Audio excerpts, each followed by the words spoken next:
Break ನಂತರ ನಿಮ್ಮೂರ ತಾಜಾ ಸುದ್ದಿಗೆ ಮತ್ತೆ ಸ್ವಾಗತ. ಲೋಕಲ್ ಎಲೆಕ್ಷನ್ ತರಾತುರಿಯಲ್ಲಿ ಮುಗಿದಿರೋದು ಫಲಿತಾಂಶದ ಮೇಲೆ ಪರಿಣಾಮ ಬೀರುತ್ತಾ? ಹೌದು ಅಂತ ಹೇಳ್ತಾ ಇದ್ದಾರೆ ಶಿವಮೊಗ್ಗದ ಹುರಿಯಾಳುಗಳು.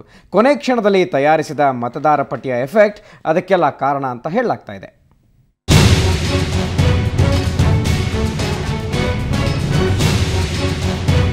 ಲೋಕಲ್ ಎಲೆಕ್ಷನ್ ತರಾತುರಿಯಲ್ಲೇ ಮುಗಿದು ಹೋಗಿದೆ.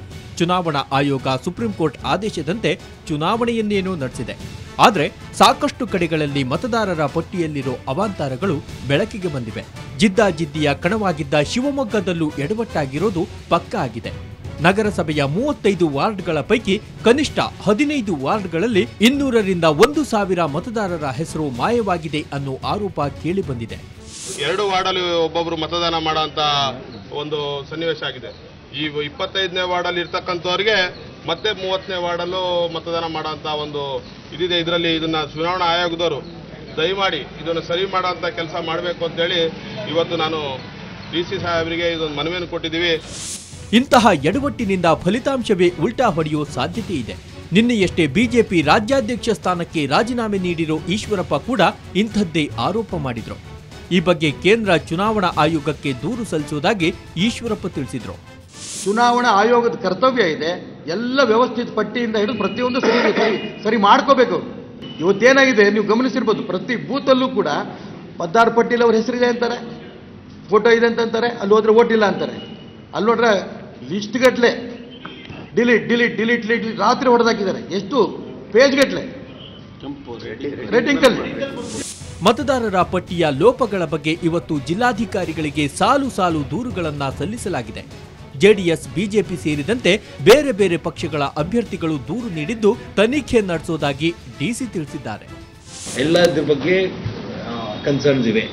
ಆ ಕನ್ಸರ್ನ್ಸ್ಗೆ ನಾನು ಈಚ್ ಅಂಡ್ ಎವ್ರಿ ವೋಟ್ ಬಗ್ಗೆ ನಾನು ಇನ್ಕ್ವೈರಿ ಮಾಡ್ತೀನಿ. ಬಟ್ ತಮ್ಮಿಂದ ಎಲ್ಲ ರಿಕ್ವೆಸ್ಟ್ ಇದೆ. ಸೊ ಇದ್ರ ಬಗ್ಗೆ ನನಗೆ ನೀವು ಹೇಳ್ತೀರಾ, ನೀವು ಪಕ್ಷ ನನಗೆ ಲಾಸ್ ಆಯಿತು, ನಿಮ್ಗೆ ಲಾಸ್ ಆಯಿತು, ನೀವೇ ವಿಚಾರದಿಂದ ಕರೆಕ್ಟ್ ಇರ್ಬೋದು. ಬಟ್ ಇದು ಈ ಇಂಟೆನ್ಷನಲಿ ಆಯಿತು, ಆ ಥರ ಆಯಿತು, ನೋಡೋಣ.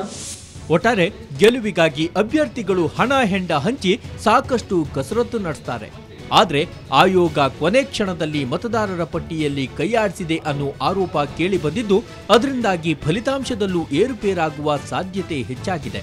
ಶಿವಮೊಗ್ಗದಿಂದ ಕ್ಯಾಮರಾಮನ್ ನವೀನ್ ಜೊತೆ ರಾಜೇಶ್ ಕಾಮತ್, ಸುವರ್ಣ ನ್ಯೂಸ್. ಇವತ್ತು ವಿಶ್ವ ಮಹಿಳಾ ದಿನಾಚರಣೆ.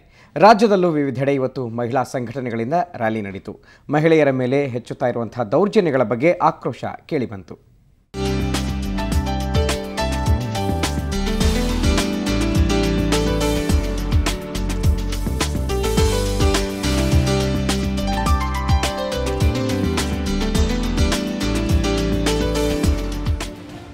ದಾರಿಯುದ್ದಕ್ಕೂ ಮಹಿಳಾ ಮಣಿಗಳು, ಬೀದಿ ಬೀದಿಗಳ ತುಂಬಾ ಮೆರವಣಿಗೆ, ಇದೆಲ್ಲ ಕಂಡು ಬಂದಿದ್ದು ಹಾಸನದಲ್ಲಿ.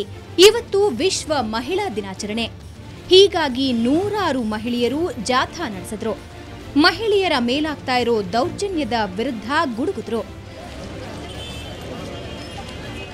ಇನ್ನು ಮಂಗಳೂರಿನಲ್ಲಿ 40ಕ್ಕೂ ಹೆಚ್ಚು ಮಹಿಳಾ ಸಂಘಟನೆಗಳು ಜಮಾಯಿಸಿ ಮಹಿಳಾ ದಿನಾಚರಣೆಯನ್ನ ವಿಶೇಷವಾಗಿ ಆಚರಿಸಿದ್ವು. 3 ದಿನಗಳಿಂದ ವಿವಿಧ ಕಾರ್ಯಕ್ರಮಗಳು ನಡೆದವು. ವಿಮೆನ್ ಇನ್ ಬ್ಲ್ಯಾಕ್ ಅನ್ನೋ ಹೆಸರಿನಲ್ಲಿ ಪ್ರತಿಭಟನೆಯೂ ನಡೆಯಿತು. ರೀಸೆಂಟ್ ಆಗಿ ಸಾಕಷ್ಟು ಪ್ರಕರಣಗಳಾಗಿದೆ.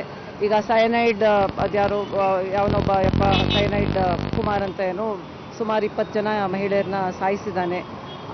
ಮತ್ತೆ ಈ ಹೋಮ್ ಸ್ಟೇ ದಾಳಿ ಆಯಿತು.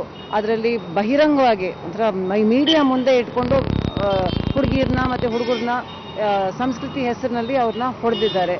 ಸೊ ಇದು ನಮ್ಮ ಸಂಸ್ಕೃತಿನ, ನಮಗೆ ಬೇಸರ ಆಗ್ತಿರೋದು ಅದೇನಾ, ಇದೇನಾ ನಮ್ಮ ಸಂಸ್ಕೃತಿ, ಇದೇನಾ ನಮ್ಮ ಕಲ್ಚರು ಅನ್ನೋದನ್ನ ನಾವು ಎತ್ತಿ ಹೇಳ್ತಾ ಇರೋದು. ನಮ್ಗೆ ಬೇಕಾಗಿರೋದು culture of piece and tolerance.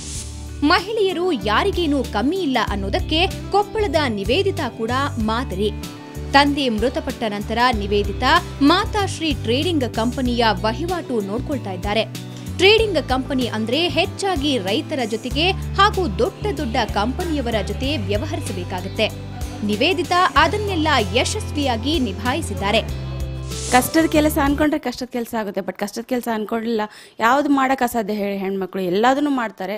ಹಾಗಾಗಿ ನನಗೇನಿದು ಕಷ್ಟದ ಕೆಲಸ ಅನಿಸಿಲ್ಲ. ಯೂಶ್ವಲಿ ತಂದೆಯವ್ರು ಹೋದ್ಮೇಲೆ ನಮ್ಮ ಹಸ್ಬೆಂಡ್ ಬಂದು ಫೈನಾನ್ಷಿಯಲಿ ಮೆಂಟಲಿ ಎಲ್ಲ ಸಪೋರ್ಟ್ ಮಾಡಿ, ನೀನು ಈ ಫೀಲ್ಡಿಗೆ ಹೋಗು, ನೀನು ಮಾಡ್ತೀಯಾ, ನಿಮ್ಮ ತಮ್ಮ ತಂಗಿ ಚಿಕ್ಕವರಿದ್ದಾರೆ ಮಾಡು ಅಂತ ಹೇಳಿ ನನಗೆ ಒಂದು ಸಪೋರ್ಟಿಗೆ ಕೊಟ್ಟಿದ್ದು ಅವರು.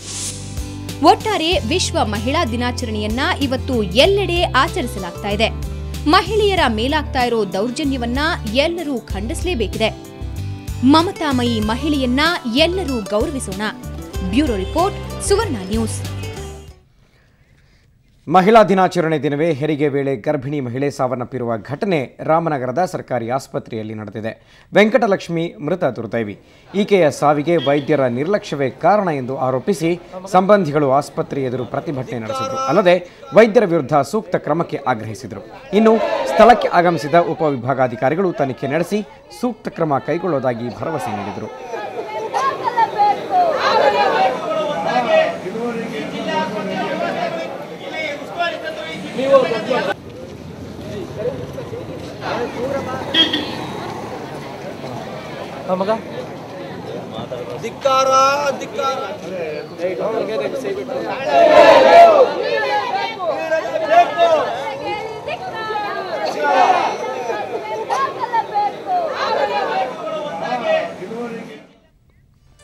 ತಾಜಾ ಸುದ್ದಿಗಳು ಮುಂದುವರಿಯುತ್ತೆ ಬ್ರೇಕ್ನ ನಂತರ.